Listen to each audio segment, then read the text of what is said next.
right on the edge of that fence. We are right on the edge of that fence.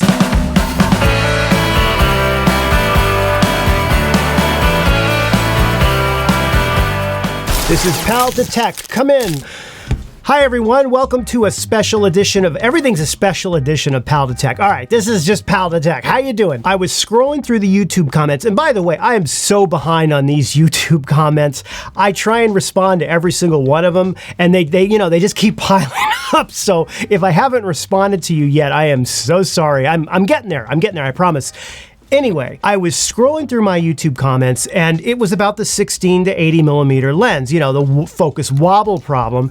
And some guy just randomly mentions that. Let me pull it up. He said, try to set the aperture and ISO to auto and then zoom. I had the same issue with the 18-55 kit lens, and that fixes it. For those of you that aren't familiar with this issue, when everything in the camera is on manual and you zoom in and you manually set the focus, whenever you change the zoom, the camera just throws the focus all over the place. And it's such a bad problem that I recommended not getting this lens yet, especially if you have the 18-55. So this YouTube commenter tells me, why don't you try it again? This time, make sure that you do two things. The first is put the ISO into auto, just like this. And the second is put your aperture ring into auto, just like this. Check out the test footage. So once again, here it is before, and as you can see, blurry. You see that? Look at that. Going in, going out. I mean, I understand there can be a little bit of focus, but this is terrible. So there it is before. Now, check it out when I do what he recommended. Check this out. Here we go. Here's the after. Yes, there is a little bit of blur. There is a little bit of blur right there. But you know what? It's not as bad. Now, is it perfect? No, it's not perfect. Maybe 70% better. Not bad.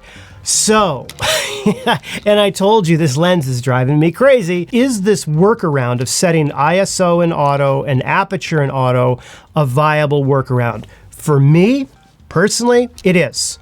And the reason why it is because this lens is such a great travel lens. There's so many other things I do love about it. If you own the 16-80mm lens, I would like you to try this, please, before the sun sets today.